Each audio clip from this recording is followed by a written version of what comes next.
Tá legal. A gente inseriu o Z, então a inserção do Z não teve problema, né? O que teve problema entre aspas, foi só a gente perceber, né? Olha, esse cara não está em ordem em relação à raiz dele. Tudo bem, é da vida.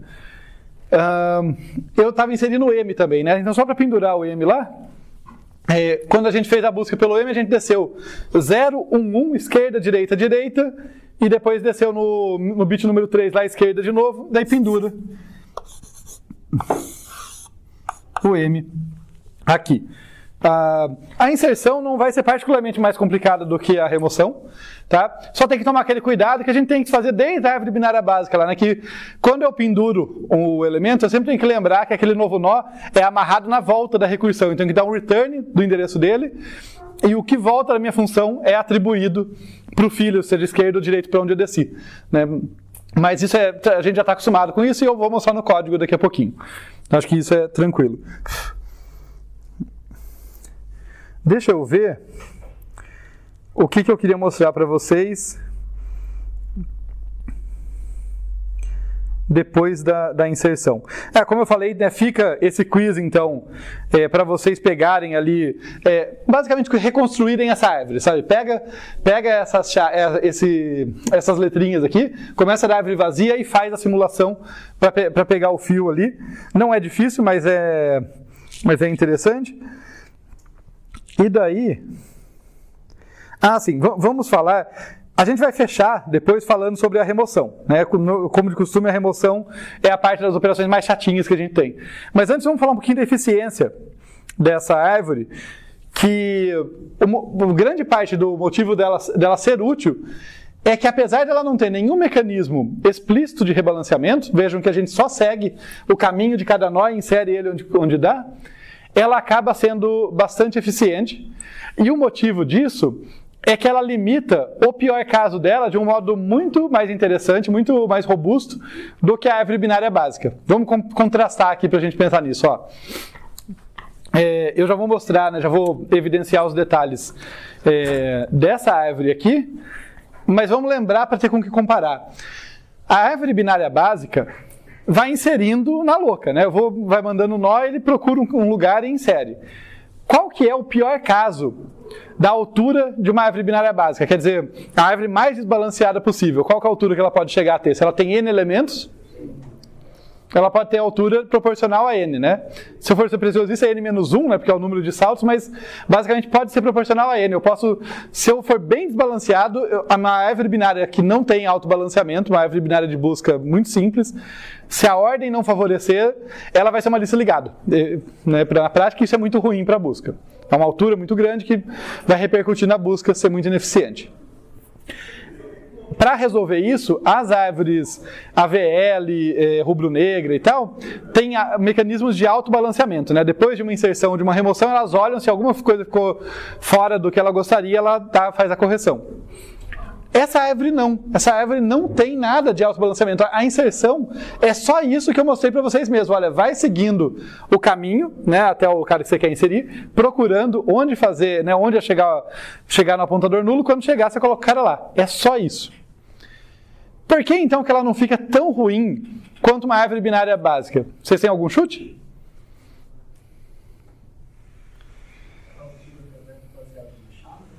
A altura? A altura é baseada na chave, não no número de elementos. Vejam, pega o M aqui, né, ou melhor dizendo, o caminho hipotético do M que eu tinha desenhado, para a gente perceber quão profundo um M pode estar. Se cada nível eu desço um bit na chave, eu desço um dígito, né, nesse caso é um bit, na chave, e a minha chave tem 5 bits, tem 5 dígitos, o máximo que eu vou conseguir descer são 5 níveis. Né? Aqui no nível mais de cima eu não desci nenhum ainda, né? Por isso que é sempre um a mais, né? Eu vou chegar do 0 até o 5º nível aqui, já que eu tenho 5 bits. Mas é isso, não tem como eu ir mais fundo do que isso. Percebe? Eu dependo do comprimento da chave para chegar no pior caso. Um exemplo que, novamente, essa minha aula é baseada no livro do Cedric, que ele coloca e que eu acho que ajuda a enxergar, até para a gente entender melhor a brincadeira da inserção e tal. Eu vou apagar aqui e vocês vão me ajudar a inserir alguns elementos. Que a gente vai escolher a dedo, né, para tentar construir o pior caso. Então, vamos lá. Qual que é a codificação do P? Deixa eu liberar aqui para vocês poderem ver, né? Qual que é a codificação do P? Começa com 1, né? Perfeito. Então, suponha que minha árvore está vazia e eu vou inserir, está vazia, o primeiro que chegou leva, né? A raiz dela é o P, que tem essa codificação que vocês falaram. 1, 0, 0, 0, 0. Isso, né? Agora, vou inserir o H. Qual que é a codificação do H? 0, 1, 0, 0, 0. Eu chego aqui, a raiz não está disponível, eu desço à esquerda, né? Então, o primeiro bit do H é 0, ele vai descer à esquerda, codificação 0, 1, 0, 0, 0.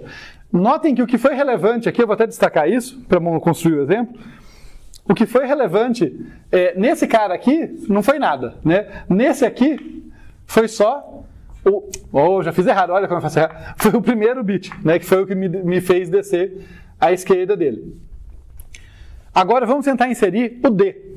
Tá? Qual que é a codificação do D? 0, 0. Então ele vai ter que descer à esquerda, né? Ele vai descer à esquerda do P aqui, daí ele vai descer à esquerda do H também, porque o H já está ocupando aquela posição, ele vai ter que descer à esquerda. Então, o D, foi o D que eu falei, né? Foi. O D aqui que tem codificação 0, 0, 1, 0, 0. Né? E o que foi relevante até o momento foram os dois primeiros bits, né, que me fizeram descer esquerda e esquerda de novo. Agora vamos fazer o B. O B é 0, 0, 0, 1, 0. E agora os 3 bits dele é que me obrigaram a descer esquerda, esquerda e esquerda de novo. E por fim, o A. O A tem só o 1 na última posição, correto?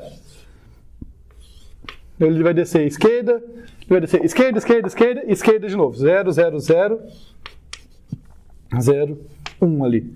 E daí todos os bits dele, todos os primeiros 4 bits dele foram relevantes. 2 disclaimers sobre esse exemplo, por que eu fiz esse exemplo, né? Para perceber que essa árvore realmente não tem mecanismo de balanceamento, ela pode ser desbalanceada. Isso é uma árvore bastante desbalanceada, né? Uma AVL não permitiria uma coisa dessa, uma rubro-negra também não. No entanto, apesar de ser bastante balanceada, diferente da árvore binária de busca básica, que dependendo da ordem de inserção eu consigo continuar esse caminho, porque é sempre comparando com chaves, não tem como continuar esse caminho, não tem nenhum elemento, né, com 5 bits que vai mais fundo. Esse exemplo ele tem uma idiosincrasia, essa é outra observação. Por um acaso, pelo jeito que eu fiz a codificação, eu não tenho um elemento que vale 0 em todas as posições, né? O A ele começa valendo 1, só para a gente deixar o 0 como um coringa, assim. Mas tudo bem, que eu tivesse esse elemento, eu poderia descer mais um nível, né? Eu posso descer um nível para cada bit, né? Então, 1, 2, 3, 4, daria para descer mais um. Mas é isso, não dá para descer mais do que 5 níveis se eu tenho 5 dígitos.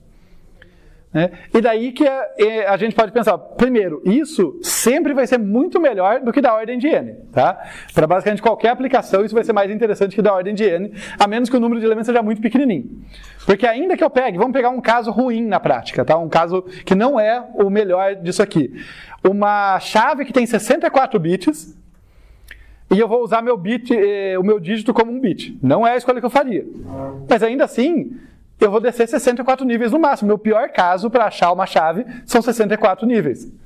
A minha profundidade máxima, minha altura máxima é 64. Enquanto que uma árvore com 1000 elementos, a minha profundidade é 1000. Com 1 milhão de elementos, a minha profundidade máxima é 1 milhão. Uma árvore não balanceada, tá, gente? Então, apesar de ela não ter mecanismo de balanceamento, o comprimento da chave limita demais a altura dela e faz na prática ela funcionar muito bem. Tá? Mas é melhor do que isso, porque como eu falei, eu estou olhando para a binária, mas pensa nessa chave de 64 bits, se meus bits forem bytes, meus bits não, bit foi byte não, se meus dígitos forem bytes, meu dígito não é 0 ou 1, meu dígito tem 8 bits cada um deles. Quantas partes essa chave vai ter? Quantos dígitos essa minha chave vai ter? Uma chave de 64 bits, uma chave grande, vai ter 8 dígitos. minha altura máxima da árvore vai ser 8, eu não vou descer mais do que 8 níveis. Tá? Então, mesmo sem ter balanceamento, ela limita o pior caso tão bem que ela acaba sendo bastante eficiente para busca, inserção e essas coisas todas. Ok? Então, é essa a ideia ali. Ela realmente ataca o problema por um ângulo um tanto diferente da AVL, da rubro-negra, que a gente viu antes.